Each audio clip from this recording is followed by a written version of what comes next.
been blessed with an abundance of colorful clay mushrooms. And I have an abundance of them because of this. It's my mushroom wreath. I went all cottagecore, and in doing so, I made way too many mushrooms. So, I just have them floating around my entire house, and they need a purpose, they need a place, they need a home. So I am thinking of making like a fake plant, like a potted mushroom ecosystem. I think that might take up not too much space, but give plenty of space to put all these mushrooms in. I'm hoping. So I'm gonna go for it. I have a bunch of random old terracotta pots just being hoarded away in my garage. I'm gonna pull one of those out, and we're just gonna go to town, and we're gonna see how this works. So here's hoping. First things first, don't make fun of my drawing. I know you want to, but don't. So I just want this to have those like shelf mushrooms and then some like big tall growing ones on the side. I just want it to seem balanced but not like asymmetrical exactly, and I want two different types of mushrooms on the pot itself with moss dripping down it and around the sides, and then of course my pre-made mushrooms I already have that I'm trying to get rid of in the pot itself. Essentially, this is what I'm working towards. I know it looks like a pot full of penises, but it's not. It is at this time that I ask you to refrain from penis jokes for the rest of this video. Thank you. Let's make a mushroom pot. First, air dry clay. A pot and some water. Pre-made or clay mushrooms you make yourself. Moss, some ribbon maybe. A fan favorite, tacky glue. And floral foam, which I got from the Dollar Tree. Let's do this thing. So when I had my creative vision for this piece, I just wanted it to look like I grabbed a piece of earth and brought it inside. So I just wanted it to look like overgrown mushrooms and moss just taking over this whole pot.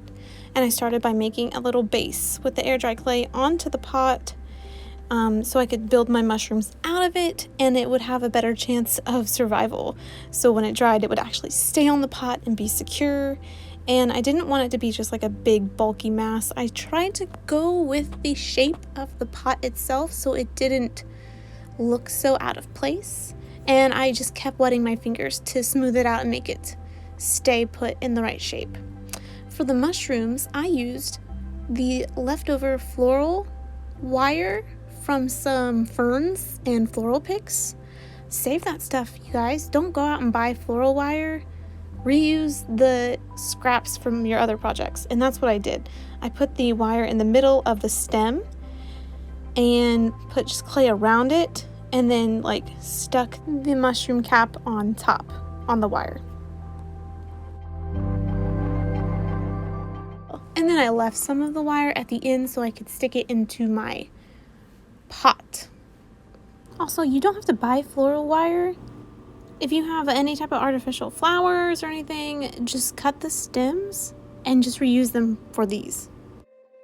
Don't forget to continuously wet the clay or your fingers as you're working with air dry clay, because it really makes it a nice smooth finish and it makes it more pliable or malleable to work with. And I left some wire out so it was easier to stick into my little clay base. I did a total of 3 mushrooms coming from this, so same deal as that first one, except this one you really wanted to blend it in. So more water, a little bit more clay, blend it into that base. It makes it just, it's a little extra work, but it makes it look a lot better.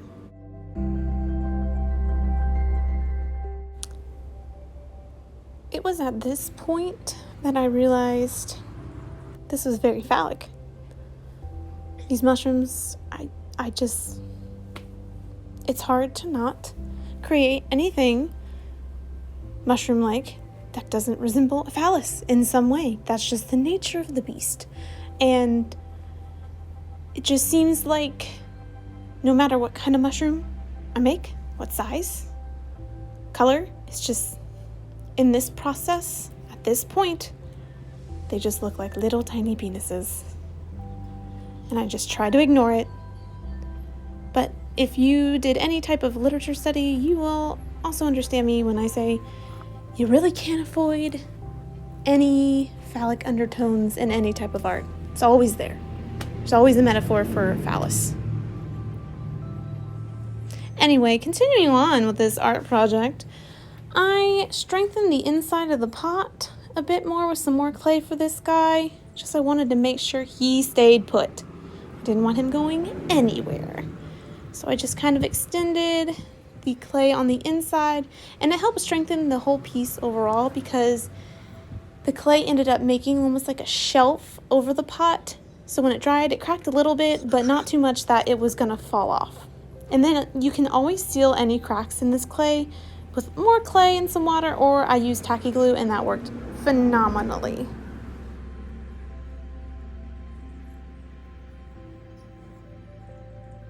Also, if you are one of those hand fetish people, this section of my video is for you.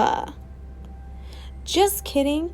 Don't fetishize this. I'm just crafting, and these were some cool shots because I'm trying to make craft videos that are aesthetically pleasing, but not the type of pleasing you people want. At this point, I try to make these little like shelf mushrooms like I see on trees. They ended up falling off and breaking.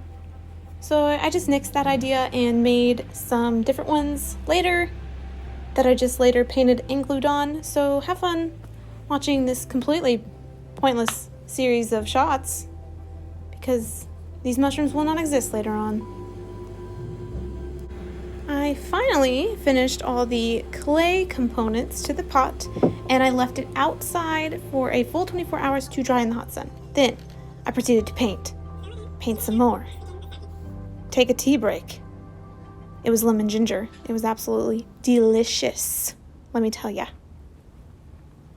After my tea break, I then glued everything down. And then from there on, it's literally just like a floral arrangement.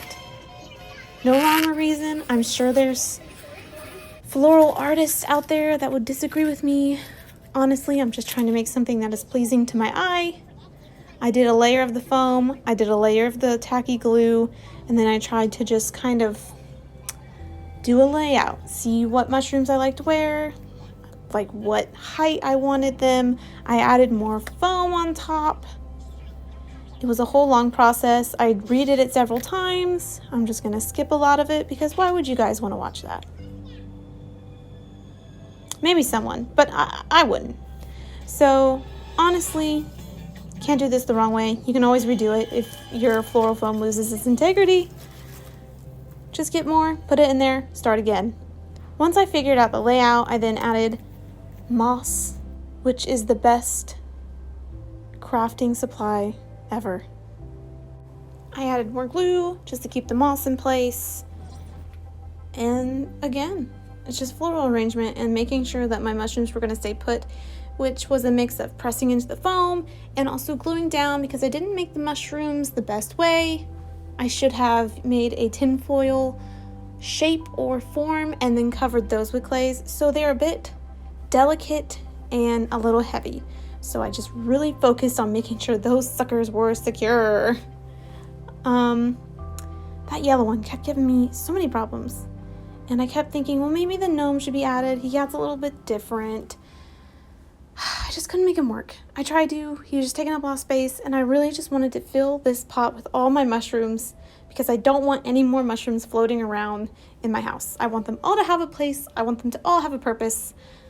I can't stand it no more. I have random mushrooms just laying down on my bookcases, and it doesn't look nice. So, sorry for the rant, but here's my process.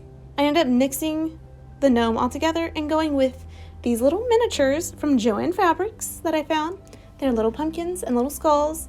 I loved the idea of the creepy decaying little skull in with the mushrooms because it's kind of a juxtaposition in style because these mushrooms are bright and colorful. But mushrooms are also very dangerous and deadly. So I like the idea of that little skull kind of illustrating the danger that mushrooms have. At least certain ones that, will definitely poison you. The thing that sent this thing, it's an art piece, were these little fairy lights that I also got from the scrapbooking section of Joann Fabrics. They were super small and tiny, and they just made it magical. Then I just covered them with more moss to make it a little more magical, soften the light. You don't want to see wires when you're making something like this. You want to create the illusion. Then, to further the illusion that this is a overgrown piece of earth that I have in my home that is just being taken over by the fungus and the moss, I added more moss to the sides of the pot using tacky glue.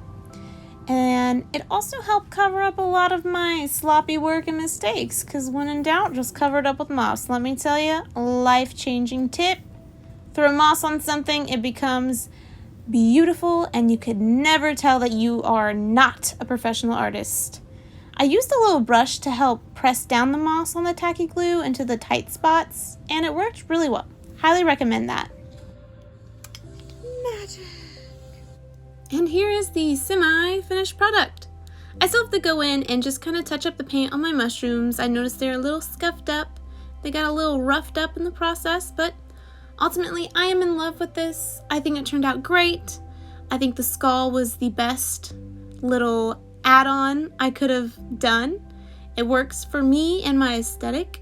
And then behind it is a fungarium book. It's called Fungarium. It's about mushrooms and fungus. Highly recommend it. You can pick it up at a library or a bookstore or anywhere online if you want to learn more about mushrooms or use them for a reference to make more. It's as easy as that. I hope you guys enjoyed. And don't forget to subscribe. See ya!